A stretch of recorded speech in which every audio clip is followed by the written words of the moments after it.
Χαιρετώ την αγαπημένη μου κοινότητα! Όλα καλά. Στο τελευταίο βίντεο σας έδειξα μια μικροκατασκευή για τις κιθάρες, όπου κρεμάσαμε ζώνη. Βάλαμε δηλαδή αυτές τις δύο βιδούλες για να βάζουμε ζώνη και να την κουβαλάμε. Γιατί δεν χρειάζεται ζώνη για να παίξεις κλασική κιθάρα, όπως την ακουστική π.χ.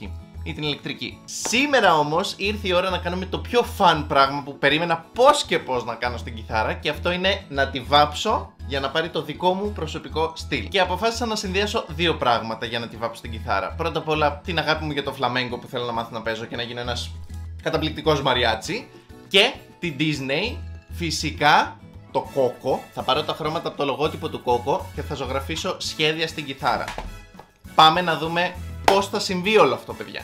Ξεκινάω τη διαδικασία αφαιρώντας το παλιό βερνίκι στο σημείο που θέλω να βάψω, το οποίο είναι η φάτσα που βλέπουμε όταν παίζουμε. Με ένα τριβείο και με ένα γυαλοχαρτάκι στο χέρι τελειοποιώ το τρίψιμό μου. Και θα αναρωτηθείτε σε αυτό το σημείο γιατί δεν έβγαλα τις χορδές για να τρίψω πιο άνετα. Ο λόγος είναι ότι κάποιος μου είπε πως σε μια παλιά κιθάρα, αν βγάλεις όλες τις χορδές παράλληλα, ακόμα και όταν τις αλλάζεις, υπάρχει περίπτωση να πιτσικάρει το μπράτσο και έτσι να πάει για πέταμα η κιθάρα.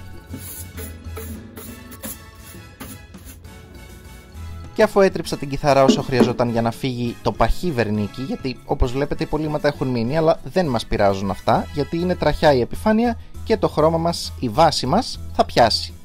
Το χρώμα που θα χρησιμοποιήσω είναι νερού και είναι μπογιά μαυροπίνακα.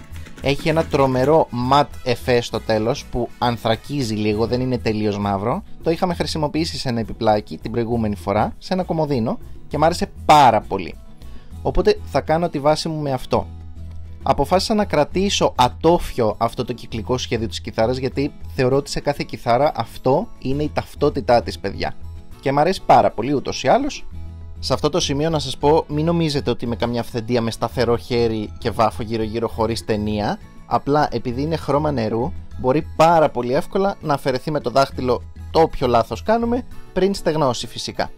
Σε αυτό το σημείο, παιδιά, οφείλω να σας πω ότι είναι πάρα πολύ σημαντικό να μην περάσετε παχιά στρώση χρώματος ή βερνικιού ή ό,τι τέλος πάντων αποφασίσετε να βάψετε την κιθάρα, γιατί μπορεί να χαλάσει τον ήχο της και να γίνει πολύ πιο βουβή. Οπότε, όπως βλέπετε, γι' αυτό βάφω με μικρό πινελάκι, πολύ ελεγχόμενα, και βλέπετε ότι στο πρώτο χέρι μένει έως και ακάλυπτη κάποιες φορές η επιφάνεια, δηλαδή κάνει κάποιες διαφάνειες. Δεν με νοιάζει, προτιμώ να είναι ελεγχόμενη λεπτή στρώση παρά να χαλάσω τον ήχο της κιθάρας. Περνώντας το δεύτερο χέρι με αυτόν τον τρόπο πάλι, μην ανησυχείτε καθόλου, γιατί θα καλυφθεί μια χαρά και θα είναι το χρώμα τέλειο. Και θα είστε και σίγουροι ότι είναι λεπτή η στρώση του χρώματος και δεν θα κάνετε ζημιά στον ήχο σας. Εδώ ας πούμε θα μπορούσα να είχα καλύψει τις χορδές με μια ταινία διάφανη για να βλέπω κιόλας από κάτω τη βάφω, αλλά τι να πεις, μ' αρέσει να βασανίζομαι. Ωστόσο, επειδή πάλι είναι χρώμα νερού και να ακούμπαγα κάτι κατά λάθος, επί τόπου αν το έκανα λίγο με το δάχτυλό μου, καθάριζε. Ένα άλλο πολύ θετικό χαρακτηριστικό που έχουν τα χρώματα νερού είναι ότι για εμάς τους ανυπόμονους είναι εύκολο να τα στεγνώσεις με ένα μπιστολάκι για τα μαλλιά. Οπότε αυτό έκανα, και αντί να περιμένω, γιατί ήθελα οπωσδήποτε να βάψω την κιθάρα γρήγορα και να τη δω τελειωμένη και να παίξω, έκατσα και τη στεγνώσα μόνος μου. Και έτσι πολύ σύντομα πέρασα και το δεύτερο χέρι χρώματος, όπως είπαμε πάντα ελεγχόμενα, λίγο το χρώμα, γιατί θέλω απλά να πετύχω κάλυψη, δεν θέλω να γίνει αριστουργηματικό, γιατί αυτό θα είναι η βάση μου. Από πάνω θα μπει κάτι πιο όμορφο που θα το δείτε σε λίγο. Κάτι άλλο τεχνικό δεν έχω να σας πω σε αυτό το κομμάτι, οπότε το περνάμε πιο γρήγορα και πάμε στο επόμενο. Η κιθάρα έχει ήδη αλλάξει εντελώς όψη και είναι φοβερή, και αν ήμουν heavy metalάς θα την κράταγα έτσι, αλλά επειδή είμαι παιδί των λουλουδιών και των χρωμάτων, θα πάρω τους 3D ακριλικούς μαρκαδόρους μου της Edding και θα ξεκινήσω εννοείται με το πορτοκαλί, το χρώμα μας, και θα κάνω διάσπαρτα σχεδιάκια. Όταν λοιπόν θες να φτιάξεις κάτι με πολλά μικρά σχεδιάκια, τα λεγόμενα doodles που λέμε, το καλύτερο που έχεις να κάνεις είναι να αφεθείς ελεύθερος και να φτιάξεις τα σχέδια αυτά που σου ταιριάζουν εσένα. Είτε αυτά είναι γεωμετρικά, είτε είναι απλά γραμμές με πολλές γωνίες, είτε είναι πιο καμπύλες, είτε είναι σπιράλ, είτε οτιδήποτε σχέδιο σου αρέσει. Απλά αφέσου ελεύθερος, εμπιστεύσου τον εαυτό σου.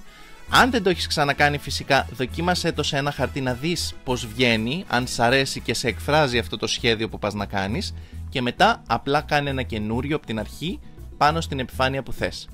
Έτσι ακριβώς πέτυχα την κιθάρα να την κάνω όπως ακριβώς τη φανταζόμουν. και πραγματικά είμαι πάρα πολύ χαρούμενος. Τα χρώματα, όπως βλέπετε, τη Shading ταιριάζουν απόλυτα με τα χρώματα του Coco. Είναι ανάγλυφα τα σχέδια, είναι, παιδιά, πραγματικά μοναδική. Τι να σας πω, έχω πάθει πλάκα με την κιθάρα μέχρι στιγμής, αλλά θα την εμπλουτίσω λίγο ακόμα και θα πάρω τους απλούς ακριλικούς μαρκαδόρους σε χρυσό χρώμα για να γεμίσω κάποια κενά που έχουν παραμείνει μεταξύ των σχεδίων, γιατί, εντάξει, πόσα σχέδια να βάλεις. Οπότε ήθελα και κάτι λίγο πιο διακριτικό, αλλά μεν να γεμίζει τα κενά. Οπότε το χρυσό ήτανε το κάτι άλλο σε αυτή την περίπτωση. Και κάπου εδώ βλέπετε, παιδιά, αρχίζει να τελειώνει όλο αυτό, να γίνεται ένα ενιαίο έργο τέχνης. Θα τολμήσω να πω έργο τέχνης, ναι. Και για να ολοκληρώσω όλη μου την διαδικασία θα βάλω μαύρο ακριλικό στη γωνία εκεί που αλλάζει πλευρά, ας πούμε. Γιατί εντάξει, είναι και λίγο ρημαγμένη αυτή η κιθάρα, είναι παλιά και είχε πολλά χτυπήματα. Οπότε για να τα καλύψω καλά έβαλα και αυτό. Και εδώ, παιδιά, βλέπετε ολοκληρωμένο το έργο μου και εγώ είμαι πάρα πολύ περήφανος. Όπως βλέπετε, τα σχέδια είναι ανάγλυφα και τώρα θα σας παίξω, όχι τραγούδι, κάτι, νότες.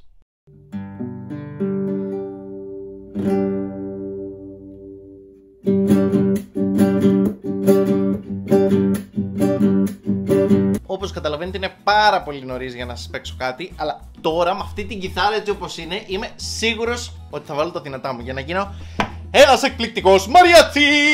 Αυτά για σήμερα. Μην ξεχάσετε να κάνετε like στο βίντεο αν σας άρεσε, να αφήσετε από κάτω το σχόλιο σας για την κιθάρα μου και φυσικά, αν είσαι καινούργιος στο κανάλι Thrift Me Up, μην ξεχάσετε να πατήσεις εγγραφή και το καμπανάκι για να σου έρχονται ειδοποιήσεις όποτε ανεβαίνει καινούργιο βίντεο. Θα τα πούμε την επόμενη φορά. Bye bye!